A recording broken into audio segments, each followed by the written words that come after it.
ফজরের পরপরই শুরু হয় এই বাজারের শোরগোল। ভোরে শুরু হওয়া বাজারটির সবচেয়ে আলোচিত সবজি হচ্ছে লাউ। হাঁকডাকের মাধ্যমে এই সবজি আড়তে বিক্রি হয়। বাজারটিতে 1 ঘন্টায় লাউ বিক্রি হয় 1.5 লাখ টাকার।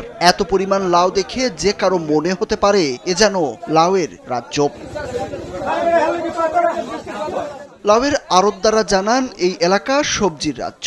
বিশেষ করে কৃষকরা প্রচুর পরিমাণে লাউ উৎপাদন করেন যাতে জেলার চাহিদা মিটে যায়। এছাড়া দেশের বিভিন্ন জায়গা থেকে পাইকাররা ট্রাকে করে এসে লাউ কিনে নিয়ে যান। পাখিমারা সবজির হলো মেইন কেন্দ্র। এখন এত জমজমাট বিক্রি, এত জমজমাট এই মালামাল আর কোথাও আমি দেখি না এই কলাপাড়া থানায়।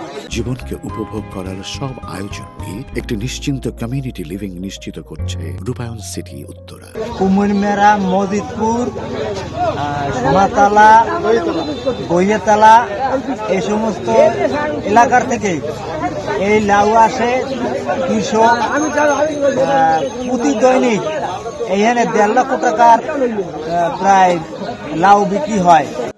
পাখিমারা কলাপাড়ার নীলগঞ্জ ইউনিয়নের একটি সুপরিচিত বাজার। পটুয়াখালীর এই এলাকার বেশিরভাগ মানুষই সবজি চাষের সঙ্গে যুক্ত। সেই সবজি প্রতিদিন ফজরের পর স্থানীয় আড়তে বিক্রির জন্য আনেন চাষিরা। বিক্রি হয় পাইকারি ও খুচরা দামে। স্থানীয়রা বলছেন, উপজেলার কুমিরমারা গ্রামের 80% মানুষ কৃষিকাজের সঙ্গে সম্পৃক্ত। তাদের উৎপাদিত সবজি স্থানীয় বাজারে পাইকারিভাবে বিক্রি হয়। এখানকার সবজির কদর এখন দেশ জুড়ে।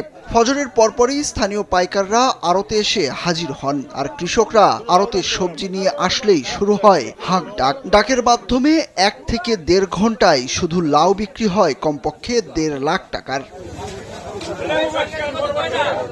তুলনামূলক শ্রম ও ব্যয় কম হওয়ায় লাউ চাষে ঝুঁকছেন এলাকার চাষিরা। লাউ চাষিরা জানান, পরিশ্রম কম এবং রোগবালাই কম হওয়ায় লাউ চাষ করেন তারা। এবার লাউয়ের উৎপাদন অনেক ভালো বলেও জানান চাষিরা।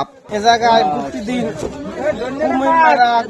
মানে নীলগঞ্জের লাউ আসে, যেমন কুমিরমেরা, পূর্ব সোনাতলা, গইয়াতলা, মস্তবাপুর, নীলগঞ্জের সব জায়গা থেকে এ জায়গায় লাউ আসে। জায়গায় আনুমানিক প্রায় 1.5 লক্ষ টাকার লাউ দৈনিক বেচা কিনা হয়। আমরা লাউ এখানে পাখিমারা আড়তে নজরুল কাজীর এখানে আমরা মাল নিয়ে আসি। দৈনিক 1.5 লক্ষ টাকার মতো লাউ বিক্রি হয়। তারপরে ঢাকা, বরিশাল, চট্টগ্রাম এইসব এলাকায় বিক্রি হয়, পাইকাররা আসে। সকালে পাখিমারা বাজারে গিয়ে দেখা যায় স্তূপ স্তূপ লাউ রাখা। এসব লাউ কুমিরমারা, আমিরাবাদ, নাওভাঙ্গা সহ পার্শ্ববর্তী গ্রাম থেকে নিয়ে এসেছেন কৃষকরা। পাইকাররা যে যার মতো কিনে নিয়ে যাচ্ছেন। বর্তমানে আকার ভেদে 15 থেকে 20 টাকায় বিক্রি হচ্ছে প্রতি পিস লাউ। সুরুজ আহমেদ, কালবেলা।